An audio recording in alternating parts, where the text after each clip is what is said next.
యేసుక్రీస్తు అతి శ్రేష్టమైన నామాన్ని బట్టి కూడి వచ్చిన దేవుని బిడ్డలని మీ అందరికీ పేరు పేరున హృదయపూర్వక వందనాలు. కీర్తనకారుడు రాసిన 27వ కీర్తన 3వ వాక్యాన్ని చదువుదాం. నాతో యుద్ధము చేయుటకు దండు దిగినను, నాతో యుద్ధము చేయుటకు దండు దిగినను, నా హృదయము భయపడదు, నా హృదయము భయపడదు, నా మీదకి యుద్ధము రేగినను, నా మీదకి యుద్ధము రేగినను, దీనిలో నేను ధైర్యము విడవకుందును. దావీదు జీవితంలో జయము, నెమ్మది, పోరాటం అన్నీ కలిసి ఊరేగుతా వచ్చాయి. ఒక రోజున తాను ఒక కీర్తన రాస్తూ ఆ కీర్తనలో నేను ధైర్యము వీడను, నేను ధైర్యమును కోల్పోను, నేను ధైర్యముతోనే నడుస్తాను అని ఒక భావన తనను గురించి సాక్ష్యార్థంగా చెబుతున్నాడు. మనం కూడా ఈ జీవితంలో చాలా కాలం భక్తి చేస్తున్నాం, వాక్యాలు విన్నాం, శ్రమలు వచ్చాయి, ఇరుకులు వచ్చాయి, నిందలు వచ్చాయి, కన్నీళ్ళు వచ్చాయి, కరువు వచ్చింది, కష్టకాలం ఉయ్యాలాగా ఊపింది.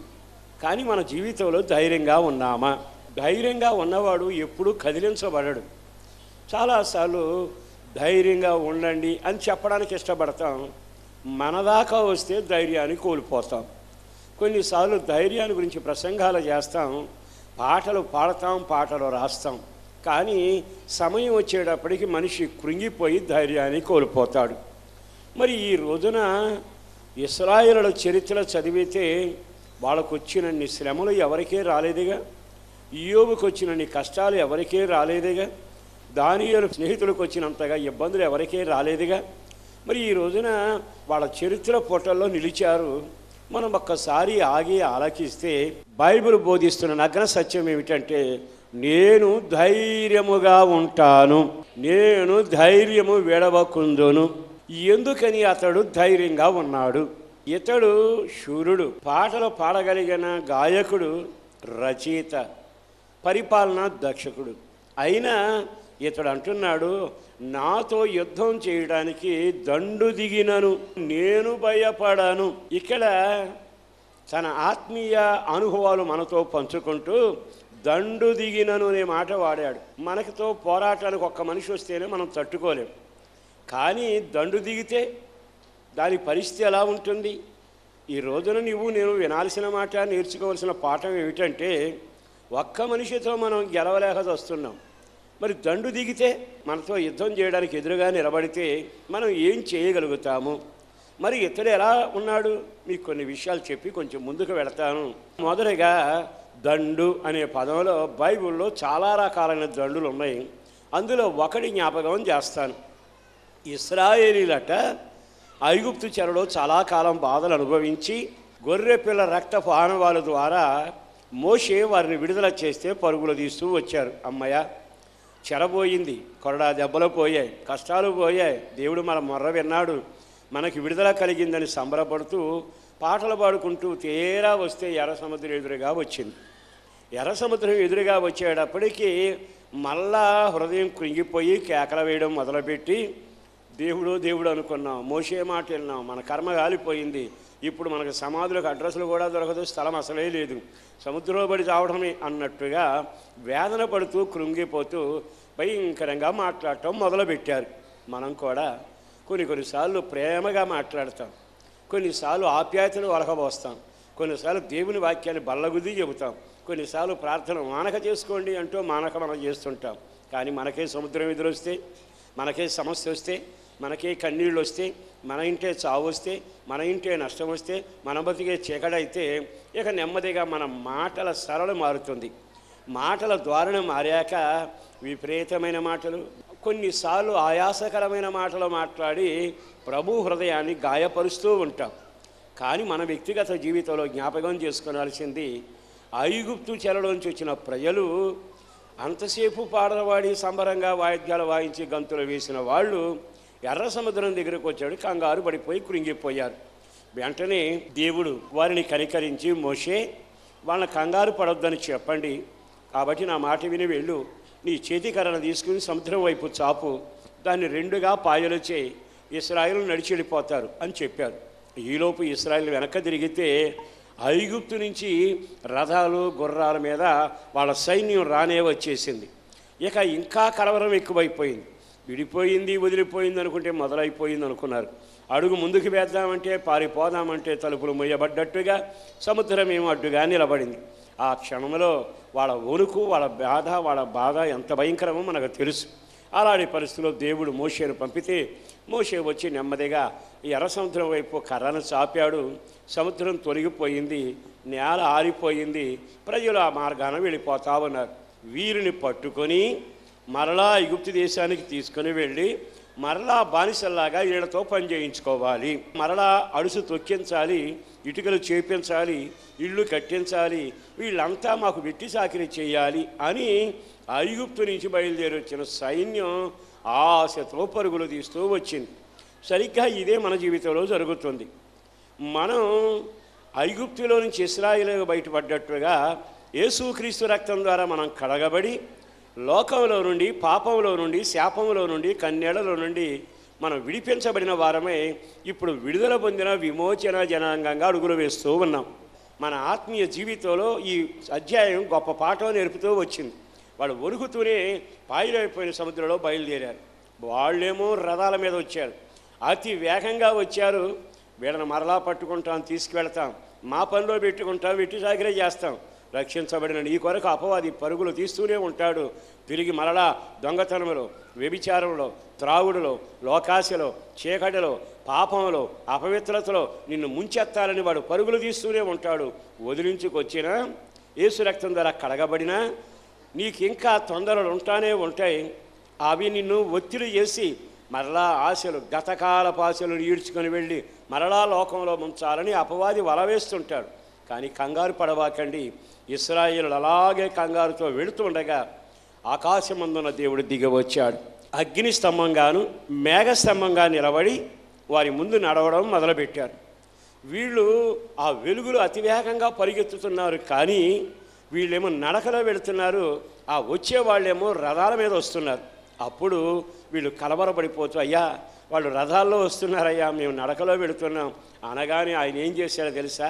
నెమ్మదిగా ఆ ఇశ్రాయేలు సమూహానికి ముందు నుంచి వెనక్కి వచ్చి ఆయన ఒక్కసారి నిలబడ్డాడట. నిలబడి ఒక్కసారి అలా చూచాడట. ఎవరిని చూచాడో తెలుసా? ఫిలిష్తీయుల దండుని. నిర్గమాకాండం 14వ అధ్యాయము 24వ వాక్యంలో ఏం రాయబడింది ఒకసారి చూడండి. అయితే వేకుజామున యెహోవా ఆ అగ్ని మేఘమయమైన స్తంభము నుండి ఐగుప్తీల దండు వైపు చూచి ఐగుప్తు దండును కలవరపరచెను. దేవుని ప్రజల మీద దండులు బయలుదేరాయి. మొదటి దండు ఐగుప్తి దండు. ఐగుప్తీలు అనగా నిన్ను బానిసగా మార్చేవాళ్ళు, నిన్ను బానిస బ్రతుకులోని నిలవ ఉంచేవాళ్ళు. కొరడాలతో కొడుతుంటారు, వెట్టి చాకిరీ చేపిస్తుంటారు, నీకు ఇష్టం లేని పనులన్నీ చేపిస్తూనే ఉంటారు. నీకు మట్టి తొక్కాలనిపించదు, కానీ తొక్కాలి. ఇటుక చేయాలనిపించదు, ఇటుకలు చేపిస్తాడు. లెక్కలు చూడాలనిపిస్తుందో, కానీ చూపిస్తాడు. అంటే అదంతా వాడు నిన్ను ఏలడం. ఐగుప్తీల దండు అనగానే మీరందరూ గుర్తుపెట్టుకోనాలి. ఆ పాపం, ఆ లోకాశ, ఆ శాపం, ఆ అపవాది నిన్ను ఏలాలనే కోరుకుంటూ ఉంటాడు. ఈ శుభవేళ నా యేసును బట్టి బ్రతిమలాడుతూ మీ అందరికీ నేను చెప్పగలిగిన మాట, రక్షించబడిన మీరు నిబ్బరంగా ఉండండి. కారణం ఏమిటో తెలుసా? మన మీదకు అపవాది దండు వచ్చినా, మరలా మనల్ని ఏలాలనే ఒక దండు వచ్చినా, మరలో మనతో పాపం చేయించాలనే దండు బయలుదేరిన మీరు కంగారు పడబాకండి. దావీదు చెప్పిన మాట ప్రకారం ఏ దండు నా మీదకు వచ్చినా నేను భయపడను. కారణం ఏమిటో తెలుసా? ఇదిగో ఐగుప్తుల దండు వచ్చింది. నేను ఆరాధన చేసే దేవుడు నా యొక్క సమూహానికి వెనక నిలబడి ఐగుప్తు దండును చూచి వారిని కలవరపరిచాను. అందరూ ఆమేన్ చెప్పండి. ఈ రోజున ఏ దండు నీ మీదకు వచ్చినా, ఐగుప్తుల దండు వచ్చినా, దరిద్రమైన దండు వచ్చినా, అనారోగ్యమైన దండు వచ్చినా, రకరకాల దండులు నీ మీద దండయాత్ర చేసినా కంగారు పడబాకు. మనం ఆరాధన చేసే దేవుడు నీ పక్షాన నిలబడతాడు. నీకు విరోధంగా నిన్ను స్వాధీనం చేసుకోవాలనుకుని ఆ దండును చూచి దానిని ఆయన కలవరపెట్టునుగాక. ఆయన ఐగుప్తీల దండుని కలవరపరిచాను. ఆ కలవరంలో ఏమైపోయారో తెలుసా? వాళ్ళకి చీకటి వచ్చింది, రథశీలలో ఊడిపడ్డాయి, రథచక్రాలు దారి తప్పాయి, పడిపోతే నిలబెట్టుకోవడం, శీలలో పెట్టుకోవడం, మరలా త్వరడం, అతి ప్రయాస వాళ్ళు పడ్డారు. ఎంత ప్రయాసపడినా వారట గొర్రె పిల్ల రక్తం ద్వారా విడుదల పొందిన వారిని సమీపించలేదు. దేవునికే మహిమ కలుగునగాక. బైబిల్ ఏముంది తెలుసా? దుష్టుడు నిన్ను ముట్టడు అనే మాట రాసి ఉంది. ఏ తెగులు నీ గుడారము సమీపించదు అనే మాట బైబిల్లో రాయబడింది. నా యేసును బట్టి బ్రతిమలాడుతున్నాను, ధైర్యముగా ఉండుడి. దండు నా మీదకి వచ్చినా నేను ధైర్యముగానే ఉంటాను. ఎందుకో తెలుసా? నేను ఆరాధన చేసే దేవుడు నా శత్రుని కలవరపరచగలిగిన వాడు, వాడి వేగాన్ని తల్లకిందులు చేయగలిగిన వాడు, వాడి చక్రాలు ఊడిపడేట్టుగా చేయగలిగిన వాడు. వాడు ఎంత వేగంగా ఎంత ఆశగా పరుగులు తీసుకొచ్చినా వాడు నిన్ను తాకడు. జయము నీకే కలుగునగాక. ఏమో ఓడిపోతానేమో, జారిపోతానేమో, పడిపోతానేమో, దొల్లిపోతానేమో, చీకటి అయిపోతానేమో, నష్టపోతానేమో, నా కర్మ కాలిపోతుందేమో అనే మాట మీ నోట్లోంచి రానివ్వకండి. దండు దిగినను నేను భయపడను. ఆమేన్. దండు దిగినను నేను కలవరపడను. ఎందుకో తెలుసా? రోషం కలిగిన దేవుడు నా శత్రువుని కలవరపరచునుగాక. ఈ రోజున వాగ్దానం మేరకు వాడు దండుగా దిగినా నువ్వు భయపడని అవసరం లేదు. మన దేవుడు మన పక్షాన వాడిని కలవరపరచునుగాక. ఈ రోజు నుంచి లోకమనే ఆ ఐగుప్తు ఆశలన్నీ లయపరచబడునుగాక. ఐగుప్తు దండు మీద నీకు జయమే కలుగునుగాక. రెండో మాట కూడా మీతో చెప్పాలి. రెండవది బైబిల్లో ద్వితీయోపదేశకాండం 28:42. మిడతల దండు నీ చెట్లన్నిటినీ నీ భూమి పంటను ఆక్రమించుకొనును. రెండో మాట ఏమిటి? మిడతల దండు. మిడతలు అనగానే చెట్లు, తర్వాత పొలాలు గుర్తొస్తాయి. ఆకాశమందున దేవుడు నిన్ను చూసి అంటాడు, నీ ఆత్మీయ జీవితానికైనా, నీ కుటుంబ జీవితానికైనా, నీ రాబడికైనా, నీ క్షేమానికైనా మిడతల దండు పట్టిందా? మిడతల దండు వచ్చిందట. యోవేలు గ్రంథంలో మీరు తర్వాత చదవండి. ఒకదాని తర్వాత ఒకటి తిన్నాయట. ఆ చెట్లు పాడైపోయాయట. ఇది ద్రాక్ష చెట్టే కానీ, అంజూరపు చెట్టే కానీ, విత్తనమే కానీ, కూర మొక్కలే కానీ, నీడనిచ్చే చెట్టే కానీ, ఫలమిచ్చే చెట్టే కానీ, పంట పొలమైన మిడతల దండు దిగితే, మిడతల దండు దిగాక ఏం మిగలదుగా? పచ్చదనం లేకుండా అయిపోతుంది, పూత లేకుండా మొత్తం తిని నాశనం చేస్తుంది. మరి ఈ ఆత్మీయ జీవితంలో నీవు అడుగులు వేస్తూ వెళుతున్నావు, కానీ కొంతకాలం బాగా పచ్చగా ఉంటావు. మళ్ళా 4 రోజులకి ఏమైపోతుంది? నీ ఆత్మీయ జీవితంలో మరలా పచ్చదనం పోయి ఎండిపోయిన చెట్టులాగా అయిపోతున్నావు. ఈరోజు నువ్వు బాగానే వ్యాపారం చేస్తున్నావు, మిడతల దండు పడింది. ఏమిటోనండి, ఇంత వ్యాపారం చేశాను లాభం లేకుండా అయింది, ఎంత వ్యవసాయం చేశాను చేతికి రాకుండా అయిపోయింది, ఇంతమంది మేము కష్టపడ్డాం, కనీసం పట్టెడు అన్నం శుభ్రంగా తినలేకపోయాం, ఇంతగా మేము ఇల్లు కట్టుకున్నాం, ఇల్లు చేసాం, ఎందుకో నా జీవితంలో నెమ్మది లేకుండా అయిపోయింది. మిడతల దండు ఎవరి ఇంటి మీద పడినా, మిడతల దండు ఎవరి జీవితంలో ప్రవేశించినా శారీరకంగా ఆధ్యాత్మికంగా నష్టం కలుగుతుంది. ఆ మిడతల దండు పడితే కుటుంబంలో పచ్చదనం ఉండదు, కుటుంబంలో నెమ్మది ఉండదు, కుటుంబంలో సమాధానం ఉండదు, కుటుంబంలో ఐక్యత ఉండదు, కుటుంబంలో సహనం ఉండదు, కుటుంబంలో ప్రేమ ఉండదు. ఆత్మ సంబంధమైన జీవితంలో ఆ మిడతల దండు పని ఏమిటంటే ప్రేమను తినివేయడం, సహనాన్ని తినివేయడం, మంచితనాన్ని తినివేయడం, నీ జీవితంలో ఉన్న సంతోష సమాధానాన్ని తినివేయటం. అందుకే యోవేలు గ్రంథకర్త అంటాడు, అయ్యో దేశంలో సంతోషం లేకుండా పోయని, యాజకులకు సంతోషం లేకుండా పోయని, ద్రాక్షావనంలో సంతోషం లేకుండా పోయని, దేవుని మందిరంలో ద్రాక్షారసం లేకుండా సంతోషం లేకుండా పోయని. మీరు ఇవన్నీ చదువుకున్నప్పుడు ఆ దండు పడిన వెంటనే నీ ఆత్మీయ జీవితానికి నష్టం కలుగుతుంది. దాని వలన నువ్వు ఎలా ఉంటావో తెలుసా? పచ్చదనం కోల్పోయి బతిగానన్న పేరు ఉంటుంది కానీ మృతుడవి.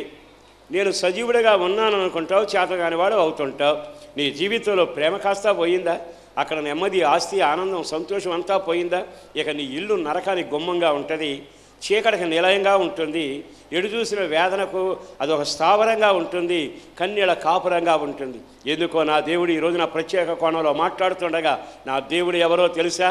ఆయన నీ జీవితాన్ని సరి చేసుకుని తిన్నగా నీవు దేవుని వైపు తిరిగి, అయ్యా మిడతల దండు నన్ను తిరివేసిందయ్యా అని కానీ ఈ రోజున నీ వస్త్రమున కాక నీ హృదయాన్ని చింపుకొని ఆయన వైపు తిరగగలిగితే యోవేలు గ్రంథం 2వ అధ్యాయము 14వ వాక్యంలో ఏం రాయబడింది ఒక్కసారి చూడండి. ఒకవేళ ఆయన మనస్సు త్రిప్పుకొని పశ్చాత్తాపపడి మీ దేవుడైన యెహోవాకు తగిన నైవేద్యమును పానార్పణమును మీకు దీవెనగా అనుగ్రహించును. దీవెనగా అనుగ్రహించడని ఎవడు చెప్పగలడు? మరొక మాట చెప్పనా? 19వ వాక్యం. మరియు యెహోవా తన జనులకు ఉత్తరం ఇచ్చి చెప్పినదేమనగా, ఇక అన్యజనులు మిమ్మును అవమానానికి ఆస్పదంగా చేయక మీరు తృప్తి పొందినంతగా నేను ద్రాక్షారసమును ధాన్యమును తైలమును మీకు పంపించెదను. మిడతల దండు పడితే చేను మిగలదు, నీ ఆత్మీయ క్షేమం మిగలదు. మిడతల దండు పడ్డాక నీ పసదనం ఉండదు, ప్రేమ ఉండనివ్వదు, సహనం ఉండనివ్వదు, సంతోషం ఉండనివ్వదు. అయితే దానికి పరిష్కారం ఏమిటి? ఈ రోజున దేవుడు అంటున్నాడు, నేను మరలా నీకు ఆ పచ్చదనాన్ని, నీకు ఆ కృపను, ఆ సమృద్ధిని, ఆ సంతోషాన్ని మరలా మీకు కలగ చెయ్యాలి అనుకుంటే మీరు ఒక్క పని చేయగలగాలి. మీరు ఆయన వైపు తిరిగి వస్త్రములను కాక హృదయములను చింపుకొనిన ఎడల. ఇప్పుడు నీకొక ధైర్యం కలగాలి. దండు నా మీద పడినాను, నేను భయపడను. నీవు ఆయన వైపు తిరిగి నీ హృదయాన్ని చించుకొని కన్నీటితో ప్రార్థన చేయగలిగితే మరలా ప్రభు నిన్ను కనికరించునగాక. ప్రార్థన ప్రార్థన ప్రార్థన, కన్నీటి ప్రార్థన, దేవుని దగ్గర రోధించే ప్రార్థన, దేవునికి అప్పగించుకునే ప్రార్థన, దేవుని సందులో చేతులెత్తే ప్రార్థన. నీ గుండె పగలాలి, నీ హృదయం చెంచబడాలి, దేవుని దగ్గర ఒక పశ్చాత్తాప హృదయం కలగాలి, కన్నీటితో ప్రభు పాదాలు తడవగలగాలి. నీ జీవితంలో కన్నీటి ప్రార్థన మొదలవునగాక. ఈరోజు కన్నీటితో నీ హృదయం పగిలి ఆయన పాదాలు పట్టుకుంటే ఆయన ఎంత సమర్థులో తెలుసా? జనుల పట్ల తను జాలి చేసుకొని తిరిగి నేను మరలా ధాన్యం ఇస్తాను, తైలం ఇస్తాను, ద్రాక్షారసం ఇస్తాను, అన్నిటినీ నేను సమకూరుస్తాను. మన మీద జాలిపడే దేవుడున్నాడు గనక ధైర్యము కోల్పోబాకు. మన మీద జాలిపడే దేవుడున్నాడు గనక కంగారు పడబాకు. దండు మీద పడినను నేను భయపడను. ఆమేన్. ఒకవేళ ఇప్పటికీ మిడతల దండు నీ మీద పడి నీ జీవితంలో సర్వనాశనం కలుగు చేస్తూ బలిపీఠం మారిపోయేట్టుగా, భక్తి ఎండిపోయేట్టుగా, నెమ్మది లేకుండా, వాక్యం నడవక, ప్రార్థన సాగక, దర్శనాలు లేక, ఆధ్యాత్మిక ఎదుగుదల లేక, మూడు వారిన జీవితంలో పతనమైపోయిన అనుభవాలలో ఉన్న నా దేవుడు మరలా జాలి కలిగిన వాడు గనక అంత దండొచ్చి నీ మీద పడినా భయపడబాకు. మనకు ఆయన సన్నిధి ఉంది. ఆయన వైపు తిరిగితే ఆయన జాలి పడగలిగిన దేవుడు, ఆయన దండును తరిమి కొట్టునగాక. మరో చక్కని మాట అక్కడ రాశాడు, 25వ వాక్యం అండి. మీరు కడుపారా తిని తృప్తి పొందు వరకు, తృప్తి పొందునట్లు మీ కొరకు జరిగించిన వింత కార్యములను జరిగించిన మీ దేవుడైన యెహోవా నామమును స్తుతించునట్లు నేను పంపిన మిడతలను, గొంగళి పురుగులను, పసర పురుగులను, చీడ పురుగులను, ఆ మహాసైన్యమును తినివేసిన సంవత్సరమును పంటను నేను మరలా మీకు ఇచ్చేదాను. నా యేసుని బట్టి బ్రతిమలాడుతూ దండం పెట్టి మీకు చెప్పగలిగిన మాట, యెహోవాను స్తుతించునట్లు. ఒకటి, గుండె పగలాలి, హృదయాన్ని చించుకొనాలి, కన్నీటితో ఆయన పాదాల మీద పడాలి. యెహోవాను స్తుతిస్తూ ఉంటే ఆయనట తిరిగిపోయిన పంటనంతా తిరిగి ఇవ్వగలిగిన వాడు. మరలా సమృద్ధిని కలుగుతుంది. 4 పురుగుల మీద జయం కలగాలనుకున్నా, 4 పురుగులు తినేసిన పంట మరలా నీవు పొందగలగాలి అనుకుంటే మొదటిది ప్రార్థించుట, రెండవది స్తుతించుట. ప్రార్థన చరిత్రను తిరగరాయగలిగింది, ప్రార్థన అద్భుతం జరిగించగలిగింది. ఎన్ని దండ్లు వచ్చినా కంగారు పడబాకు. నా దేవుడు ఉన్నాడు, ఆయన తప్పగా నీ ప్రార్థన వింటాడు. మొదటగా పగిలిన గుండెతో ప్రార్థన చేయి, తప్పును ఒప్పుకో, జీవితం సరి చేసుకో. అయ్యా నా వైపు జారిపడయ్యా అని నీవు ప్రార్థన చేయగలిగితే దండుల మీద నీకు జయము దయచేయునగాక. రెండవది స్తుతించుట. ఎక్కడ స్తుతి ఉంటుందో అక్కడ తిరిగి పంట మొదలవుతుందట. అది ఒక విచిత్రమైన వాగ్దానం. బైబిల్లో రాయబడింది ఏమిటంటే, మరలా నీవు స్తుతించడం మొదలు పెడితే తినేసిన పంట మరలా మొదలవుద్దట. ఎండిపోయిన చెట్టు చిగురిస్తుందట. పచ్చ పురుగు తినేసిన దాన్ని మరలా పచ్చగా ఉండేట్టుగా దేవుడు చేయగలిగిన ఆ గొప్ప శక్తి స్తుతిలో మాత్రమే దేవుడు నిర్ణయించాడు. అందుకని స్తుతించుట మన జీవితం ధన్యం. స్తుతించిన కుటుంబాలు మరలా చిగురించునగాక. దండు దిగి వచ్చినా నేను భయపడను. ఐగుప్తు దండు, రెండవది మిడతల దండు, మూడవ దండు చెబుతాను. న్యాయాధిపతుల గ్రంథం 7వ అధ్యాయంలోకి వెళితే అక్కడ ఒక చక్కని మాట రాయబడింది. అదేమిటి తెలుసా? మిద్యానీయుల దండు. చదవండి ఆ మాట. 9వ వాక్యాన్ని ప్రారంభిద్దాం ముందు. ఆ రాత్రి యెహోవా అతనితో ఇట్లనెను, నీవు లేచి దండు మీదకు పొమ్ము, నీ చేతికి నేను దానిని అప్పగించబోతున్నాను. ఏ దండు? ఇక్కడ రాయబడినది ఏమిటి తెలుసా? మిద్యానీయుల దండు. మిద్యానీయులు అంటే వ్యాపారం చేసేవాళ్ళు, వ్యాపారం చేత నీ జీవితాన్ని సర్వనాశనం చేయగలిగిన వాడు. ఇప్పుడు నేను ఒక మాట చెప్పనా? ఆ అపవాది మన మీద రకరకాల వ్యాపారాలు మొదలు పెడుతుంది, వ్యాపారాలు చేస్తూనే ఉంది. వ్యాపారం మన జీవితం జీవన వ్యాపారంలో చిక్కుబడి నాశనం కాకూడదని బైబిల్ బోధిస్తూనే ఉంది. ఈ రోజున ఎన్ని రకాల వ్యాపారం అండి. మనం భక్తిలో సాగుతుంటామా? ఇదిగో చిక్కుడుగాయలు కూర ఇస్తాను, కొంచెం హక్కు ఇచ్చేస్తావా? అదొక వ్యాపారం. ఈ రోజున బైబిల్ లేఖనంలో చదివితే ఎన్ని వ్యాపార సాతాను ప్రతిక్షణం మనతో వ్యాపారం చేస్తూనే ఉన్నాడుగా. ఎంతసేపు ఆకర్షణ చూపుతూనే ఉంటాడు. నీ వచ్చి నాకు దండం పెడితే ఈ భూప్రపంచం అంతా నీకెప్పిస్తాను అంటూ దేవుడి దగ్గర మాట్లాడినవాడు అతగాడేగా. అంటే వ్యాపార అనుభవాల చేత నిన్ను ఆకర్షించుకొని ఆకర్షణల ద్వారా నిన్ను ఆకర్షించేవాడు. అంటే నీకు బహుమానమైనా చూపిస్తాడు, బంగారు కమ్మినైనా చూపిస్తాడు, క్షీణార వస్త్రమైనా చూపిస్తాడు, పట్టెడు చిక్కుడుగాయల కూరైనా చూపిస్తాడు, కాదనుకుంటే లోక వైభవమైనా చూపిస్తాడు, ఇంకా కావాలంటే అధికారాన్నైనా చూపిస్తాడు, ఏదైనా చూపిస్తాడు. నీతో బేరం చేస్తాడు, వ్యాపారం ఆడతాడు, నీ ఆత్మీయ జీవితాన్ని సర్వనాశనం కలుగ చేస్తాడు. అందుకే ఈ జీవన వ్యాపారంలో చిక్కుకొనకండి, చాలా జాగ్రత్తగా ఉండాలండి. దేవుని మాటలో మనం దేనికి చిక్కుబడుతున్నాము, దేని చేత ఆకర్షించబడుతున్నాము? ఆత్మీయ జీవితంలో ఆకర్షణ అనే బహుమానాన్ని చూచాడు బిలాము, దారిదాడుగా. ఆ తర్వాత జరిగిన చరిత్ర వేరే పదంలో ఉన్నా అతడు డబ్బుకి ఆకర్షితుడయ్యాడు. ఆ వ్యాపారంలో అతను నష్టపోతూ వచ్చాడు. ఈ రోజున రకరకాల వ్యక్తులు, మీరు ఒక్కసారి సంసోను జీవితం చూస్తే సంసోను ఆకర్షించబడ్డాడు, అందులో చిక్కుబడి తల వెంట్రుకలను కోల్పోయే పరిస్థితికి వచ్చినట్టుగా మనం బైబిల్ చూస్తున్నాం. బంగారు కమ్మిని చూచాడు, ఆకర్షితుడయ్యాడు, భయంకరంగా కుటుంబ సభ్యుల రాళ్లతో కొట్టబడే గిలితో కాల్చబడే స్థితి ఆ కాలు తెచ్చిపెట్టుకున్నాడు. వ్యాపారంలో జాగ్రత్త, అపవాది నీతో వ్యాపారం ఆడుతుంది, నీ ఆత్మీయ జీవితంతో వ్యాపారం ఆడుతుంది, అనేక ఆకర్షణలు చూపుతాడు. ఆకర్షణలో నీవు లోనైపోతే ఆ వ్యాపారంలో వాడు గెలిచి నిన్ను గెలుచుకున్నాడంటే నీ జీవితం పతనం అవుతుంది. మిద్యానీయుల దండు నిన్ను ఏలకుండా, నీతో వ్యాపారం చేయకుండా నా యేసు నీకు విడుదల కలుగ చేయునగాక. మరి ఈరోజు ఈ మాటలు విన్నాకైనా దావీదు చెప్పినట్టుగా నేనెందుకు భయపడాలి? దండు దిగినను, ఆయన నా దేవుడై ఉన్నాడు. ఒక్క వాక్యం చదివి ముగిద్దాం. కీర్తనాకారుడు రాసిన 27వ కీర్తన మొదటి వాక్యం చదవండి. యెహోవా నాకు వెలుగును రక్షణ అయ్యున్నాడు, నేను ఎవరికి భయపడను. ఆమేన్. ఆయనే నా వెలుగై ఉన్నాడు, ఆయనే రక్షణ అయ్యున్నాడు, ఆయనే బండై ఉన్నాడు, ఆయనే కొండై ఉన్నాడు, ఆయనే నా కోటై ఉన్నాడు, ఆయనే నాకు ఆశ్రయ దుర్గమై ఉన్నాడు, నేను భయపడను.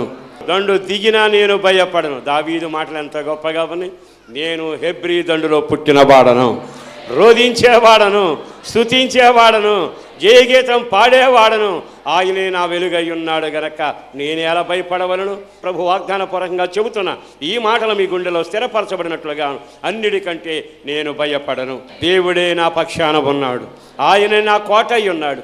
మీ జీవితాలకి ధైర్యం కలిగినట్లుగా ఈ రోజైనా మీ జీవితాలను సరి చేసుకుని ఆయన వైపు తిరిగి హృదయాన్ని చింపుకొని దేవుని సందులో ప్రార్థనాపరులుగా సాగగలిగితే, గిద్యోనులాగా ఖడ్గం ధరించిన వాడ దొల్లుకుంటా వెళ్ళే రొట్టెలాగా నీ ఉండగలిగితే, దేవుని సందులో వడిసిన విసరగలిగిన ప్రార్థనాపరుడవై ఉండగలిగితే జయము కలుగునుగాక.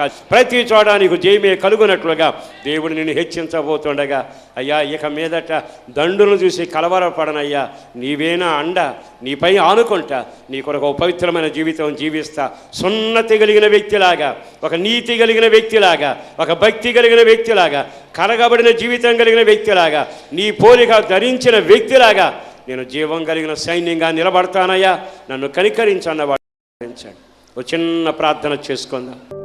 వెలకట్టలేని నీ కృప కొరకు దండం పెట్టుకుంటున్నాం.